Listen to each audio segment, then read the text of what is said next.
Okay, so next is our positive feedback mechanisms. Positive feedback mechanism. So what is that? And what does it mean? Positive feedback mechanisms is that if there is an increase in the stimulus, then response will be increased.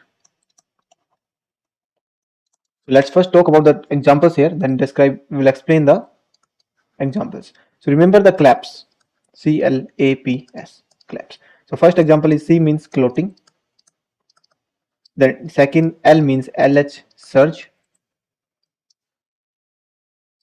third A means action potential depolarization, action potential depolarization, and fourth is our P means parturition. Parturition means uterine contraction or the delivery of the baby. Fifth is soak. So soak we have hypovolemic soak. Soak we have hypovolemic soak. Okay, so these are the 5 main examples of the collapse. So there you have the blood clottings. So let's talk about the clotting first. So clotting is the mainly the cascade process. Clotting is the cascade process. Let's talk about it. So here we have clotting or the blood clotting. It also we can say it known as coagulation cascade. Known as coagulation cascade. Cascade it simply means, in simple terms, if I will say, it means helping of one by one. Like if we have the injury to the blood vessels, like injury to the blood vessels, and the person who is bleed and the person is bleeding, patient is bleeding. Now, due to the bleeding, there is a formation of prothrombin. There is a formation of prothrombin.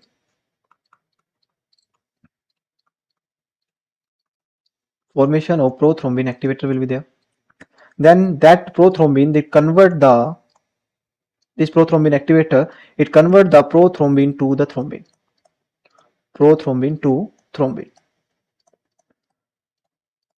Now this thrombin will do two functions. First, it will stimulate this one, like it will stimulate the prothrombin activator, and further it will stimulate and it convert the fibrinogen to fibrin. It will convert the fibrinogen to fibrin. And due to fibrin, there is a formation of the clot formation will be occur. Clot formation, and that clot formation is the stoppage of bleeding. Bleeding will stop. So this is the clotting process. So we can see here this one. So this is the like prothrombin to thrombin. So it will activate the prothrombin activator. What does it mean? It means that it follows the positive feedback mechanisms. As I already told, that positive feedback mechanisms, it's sometimes it leads to the death, because there is a more and more increase in case of any product. So that can lead to the death.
our third system, that is adaptive control systems, or we can say that is feedback control system. Adaptive control system. So that is adaptive control systems. So it's also known as feed forward control systems. It's also known as, we can say it also known as feed forward control system.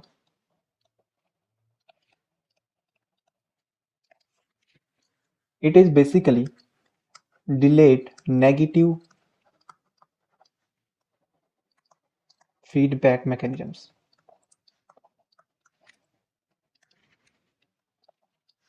Like if I will say, if the movement of the body occurs very rapidly, like if some of the movements of our body that's very rapidly occurring, there is not enough time for nerve signals to pass from the peripheral nervous system to the central nervous systems, and then from the again from the central nervous systems to the peripheral nervous systems, it will not maintain. Then who will, in such circumstance, the brain use a principle that called the feed forward control systems. So it's mainly so that's why we called it delayed negative feedback mechanisms. So brain use the principle that is the adaptive control systems or feed forward controlling systems.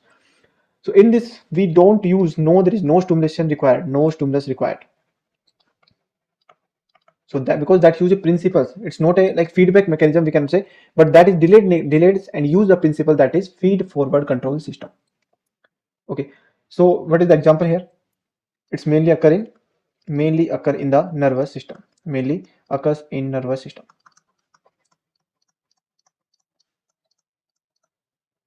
Like first examples here is our body temperature regulations. First example is body temperature regulation. In the body, if we talk about the body temperature regulations, then what does that mean? Body temperature regulation, we have the core body temperature. Core body temperature, that is our internal body temperature. Internal body temperature. And the second one is we have skin temperature, or we can say it cell temperature. So if a person who is exposed to the colds, like any individual who is exposed to the cold, then skin temperature will decrease. But our body will try it with the help of the feed forward control systems. So body will try to decrease our temperature. So the shivering will occur, and the system will anticipate. System anticipate like संभावना, ठीक है. So एक संभावित है कि system will anticipate and cell temperature, due to decrease in the cell temperature will increase due to anticipation. So temperature will increase of our body. So it will increase the temperature of our body. Like in the second example, if we take the thinking of exercise, thinking exercise, a person who is think about the exercise, so it will increase the heart rate and it will increase the respiratory rate. So there will be the anticipatory tachycardia or adaptive tachycardia and anticipatory tachycardia, and there is anticipatory tachypnea.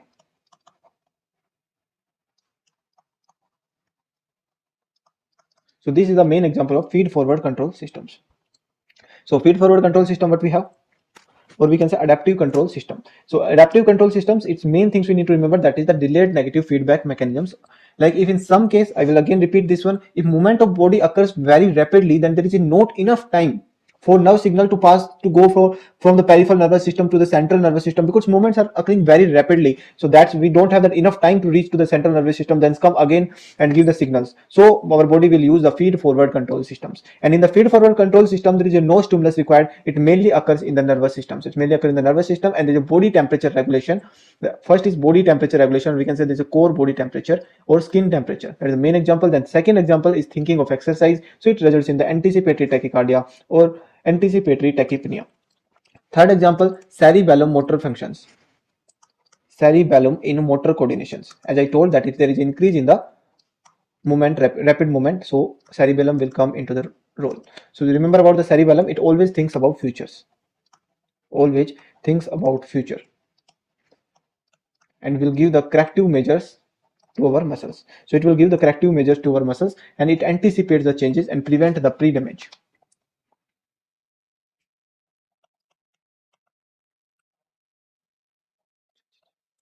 So here we completed our homeostatic balance. So you can see here we have the read about the negative feedback control system. We studied about the positive feedback, and the last one, but not least, is our adaptive control systems. So this is the main things. So all right, let's take a quick recap here. about the homeostasis. So homeostasis, we can see it is the maintain the constancy of the internal environment. Then we studied the three feedback control: negative feedback control system, positive feedback control system, and feed forward control system. In negative control system, the stimulus increase, the result in the response decrease. If there is stimulus increase, then it increase the response, and there is a no stimulation required. So here the example is BEB. Here the example is collapse. Here is the example is BEC. BEB, BEC, BEB, BEC. So we can see, remember the examples here, and there is a degree of effectiveness, so it's assessed by the gain. So gain is what is correction divided by the error. So this is our gain, and kidney have maximums infinite gain.